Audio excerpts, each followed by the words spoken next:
चलें जी, स्टार्ट करते हैं इस चीज़ को थोड़ा सा आगे। और अब हम अंडरस्टैंड करने वाले हैं इनकोडिंग और डिकोडिंग की कंप्लीट थ्योरी को, कि इनकोडिंग और डिकोडिंग की थ्योरी बनाई किसने थी और इस थ्योरी के पीछे क्या कॉन्सेप्ट नज़र आता है हमें। सही है, ये थ्योरी देने वाले जो थ्योरिस्ट है वो थे स्टुअर्ट हॉल। ठीक है, स्टुअर्ट हॉल एक्चुअल में न्यू मार्क्सिस्ट थ्योरिस्ट हैं। ठीक है, जिनको मार्क्सिस्ट नहीं पता ये कौन होते हैं, ये लोग एक्चुअल के अंदर they are against the class inequality, they are against the class inequality. ये न्यू मार्क्सिस्ट एक्चुअल में सोसाइटी में मौजूद क्लास इनइक्वालिटी को अब सपोर्ट करते हैं, they are against the class inequality.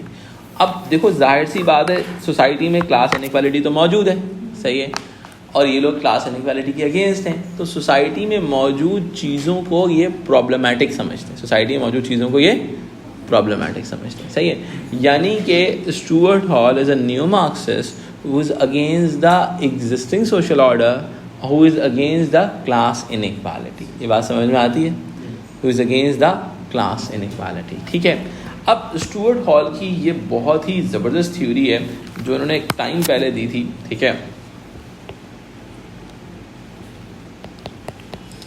अगर आपको इनकोडिंग और डिकोडिंग का कॉन्सेप्ट समझ में आ गया है तो हम इस चीज़ को और फर्दर आगे लेके चलते हैं। स्टुअर्ट हॉल ने कहा एक चीज़ होती है इनकोडिंग और एक चीज़ होती है डिकोडिंग। सही है, डिकोडिंग और इनकोडिंग क्या चीज़ होती है उस बात को थोड़ा समझते हैं। इनकोडिंग एक ऐसी चीज़ को कहते हैं जो कि प्रोड्यूसर करता है, इनकोडिंग कौन करता है, प्रोड्यूसर करता है, और डिकोडिंग जो होती है वो ऑडियंसेस करती है। ठीक है, जिसको हम इंटरप्रिटेशन भी कहते हैं और एनालिसिस भी कहते हैं। ठीक है, ये चीज़ मैं इससे पहले वाले लेक्चर में आपसे डिस्कस कर चुका हूँ। ठीक है, तो अब मैं इस चीज़ को फर्दर लेवल पे आगे लेके चलता हूँ। देखें, याद रखें, कहा जाता है सोसाइटी के अंदर कुछ डोमिनेंट आइडियोलॉजीज़ होती हैं। क्या होती हैं बेटा? डोमिनेंट आइडियोलॉजी, यानी कि वो ख्यालात जो सोसाइटी में इन्फोर्स किया जाता है as a dominant social structure, dominant ideologies जिनको हम कहते हैं। ठीक है, जिसको हम कहते हैं स्टीरियोटिपिकल आइडियाज़ भी कह सकते हैं। ठीक है, इसको हम अजम्पशंस भी कह सकते हैं सोसाइटी के अंदर।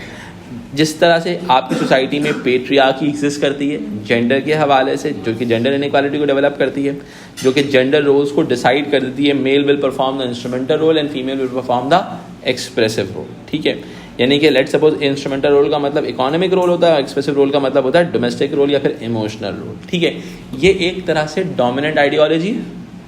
उसी तरीके से सोसाइटी में कैपिटलिज्म भी एग्जिस्ट करता है, कैपिटलिस्ट आइडियोलॉजी भी एग्जिस्ट करती है, जो कि एक डोमिनेंट आइडियोलॉजी कंसिडर की जाएगी।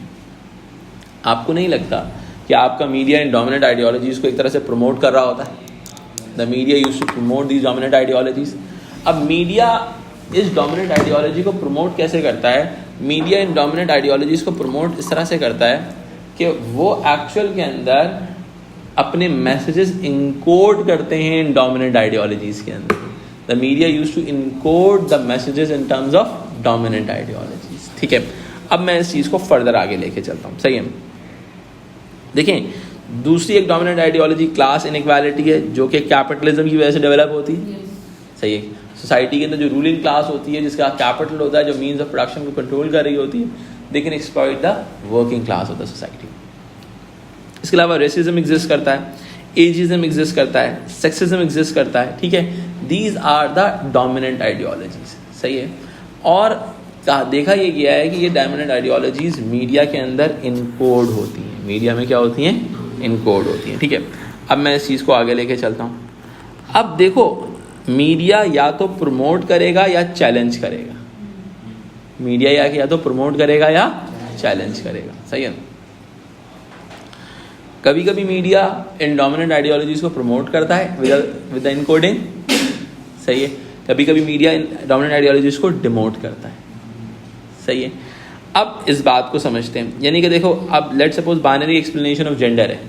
देखो, एक होती है बाइनरी एक्सप्लेनेशन ऑफ जेंडर, एक होती है non binary explanation of gender. Binary explanation का मतलब है there are only 2 genders, non binary का मतलब है देयर आर मल्टीपल जेंडर्स।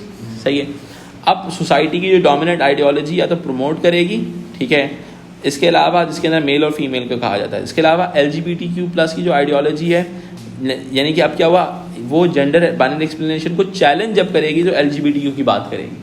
आज के दौर का बहुत सारा मीडिया जो है वो बाइनरी एक्सप्लेनेशन ऑफ जेंडर को अपोज कर रहा है। समझ में आई बात? तो ऑटोमेटिकली बात क्या समझ में आती है हमें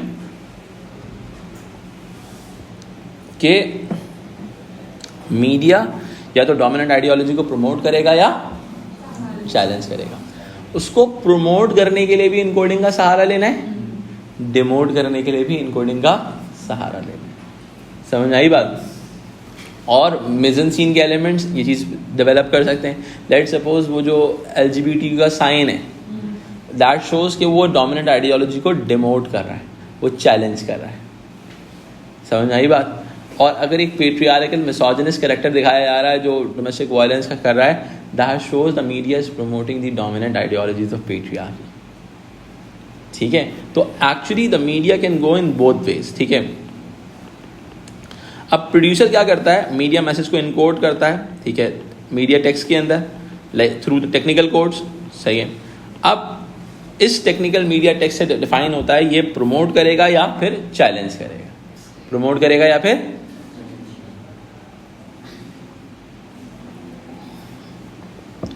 ठीक है। अब प्रमोट करेगा या चैलेंज करेगा डोमिनेंट आइडियोलॉजीज को। ठीक है, अब प्रोड्यूसर इन्फोर्स करते हैं, enforce the audience to interpret in preferred code. Preferred code का मतलब क्या है, जिस तरह से उन्होंने बनाया है उसी तरीके से लोग उसको डिकोड करें। प्रेफर्ड कोड का मतलब क्या होता है, जिस तरह से उन्होंने बनाया है वैसे ही, जो प्रेफरेंस किसकी है, प्रोड्यूसर की प्रेफरेंस ये है कि जिस तरह से उसने बनाई है चीज़ लोग वैसे ही उसको कंज्यूम करें। एम आई राइट? प्रोड्यूसर हमेशा यही चाहेगा। सही है, वो इन्फोर्स करेगा ऑडियंस को कि वो उसी तरीके से कंज्यूम करे उस टेक्स्ट को। ठीक है, यानी कि उसी तरीके से उसको डिकोड करे। ठीक है, हमारी ऑडियंस क्या करती है, डिकोड करती है। हमारी ऑडियंस क्या करती है, डिकोड, जिसको हम कहते हैं इंटरप्रिटेशन। सही है, प्रोड्यूसर से कंटेंट आया और उसने वो इंटरप्रेट किया, प्रोड्यूसर से कंटेंट आया वो उसने इंटरप्रेट। अब प्रोड्यूसर या तो चैलेंज करेगा या फिर प्रमोट करेगा dominant ideology. Every media message either promote और either challenge the dominant ideology. ठीक है, अब क्या होता है, प्रोड्यूसर चाहता है कि ये इंटरप्रिटेशन प्रेफर्ड कोड में हो। किसमें हो बेटा? क्या आपको लगता है कि आज की ऑडियंस जो कि एक एक्टिव ऑडियंस है, पैसिव ऑडियंस नहीं है, वो मीडिया मैसेज को प्रेफर्ड कोड में ही एनालाइज करेगी? नहीं, मीडिया ऑडियंस के पास एक्टिव ऑडियंस है, they have ability to analyse the media text, they have ability to analyse the media text. ठीक है, तो ऑडियंस जो होती है, यानी कि देखो डेनोटेशन तो आ गई, डेनोटेशन आ गई। अब वो चाह रहा है, प्रोड्यूसर ये चाह रहा है डेनोटेशन वही, कॉनोटेशन वही हो जो उसने डेनोटेशन सोच के बनाई। वो हमेशा कोशिश यही करेगा। ऑडियंसेस जो होते हैं वो पैसिव ऑडियंस होते हैं और एक्टिव ऑडियंस होते हैं। पैसिव ऑडियंस जो होते हैं जो एक्सेप्ट द प्रेफर्ड कोड, और एक्टिव ऑडियंस जो होते हैं जो interpretation as per their own social और हिस्टोरिकल एंड कल्चरल बैकग्राउंड, जो लोग अपनी एनालिसिस अपने दिमाग से एनालाइज कर रहे होते हैं। सही, तो हमारी ऑडियंस या तो पैसिव होगी या फिर एक्टिव होगी। सही है, अब जो एक्टिव ऑडियंस होगी वो एक मीडिया टेक्स्ट को डिफरेंट मीनिंग्स में इंटरप्रेट कर सकती है। वो कैसे? जैसे कि ऑडियंसेस, जिसको हम कहते हैं, जिसमें स्टूडेंट हॉल ने दिया था ऑडियंसेस रिसेप्शन मॉडल। क्या दिया था बेटा? ऑडियंसेस रिसेप्शन मॉडल, कि एक्टिव ऑडियंस किसी मीडिया टेक्स्ट को किस तरह से रिसीव करती है। अब जिसमें क्या आता है, पहली चीज़, एक्टिव ऑडियंसेस जो होती हैं या तो प्रेफर्ड कोड में करेंगी, encode as per the decode as per the producer assumption. सही है, यानी कि प्रोड्यूसर ने जो अज्यूम किया था, प्रोड्यूसर ने जब वैसे ही उन्होंने एक्सेप्ट कर लिया। फिर दूसरी चीज़ क्या होती है, नेगोशिएटेड कोड, पार्टली एक्सेप्टेंस हो। सही है, कि मैं आधी ये बात मानता हूँ और आधी ये बात नहीं मानता। ठीक है, फिर होता है ऑपोजिशनल कोड। ऑपोजिशनल कोड का मतलब क्या होता है, rejected the producers point of view, यानी कि प्रोड्यूसर ने जो आइडियोलॉजी बिल्ड की थी उसको अपोज कर। एक्टिव ऑडियंस, इस चीज़ को याद करने का मैं आपको बहुत सिंपल सा तरीका बताया तो हमने जहन में रख लो ऑडियंस रिसेप्शन मॉडल को अंडरस्टैंड करने के लिए। आप सारे एक्टिव ऑडियंसेस हो। सही है, अब आप लोग या तो प्री नेग ओ, इससे याद रखोगे। किससे याद रखोगे? प्री नेग ओ। प्री का मतलब प्रेफर्ड कोड, नेग का मतलब नेगोशिएटेड कोड, ओ का मतलब ऑपोजिशनल कोड। तो हमारी एक्टिव ऑडियंस जो होती है वो they can interpret the media text into preferred code अब क्या ये सारी डेनोटेशन हो जाएगी, ये सारी डेनोटेशन कॉनोटेशन हो जाएगी, डेनोटेशन तो दी थी ना उसने, ये सारी कॉनोटेशन हो जाएगी कि भाई आप या तो टेक्स्ट को सपोर्ट करोगे या नेगोशिएट करोगे या फिर आप उसको सिंपल अपोज रिजेक्ट कर दो। यहाँ तो समझ में आती है बात? Any confusion till here?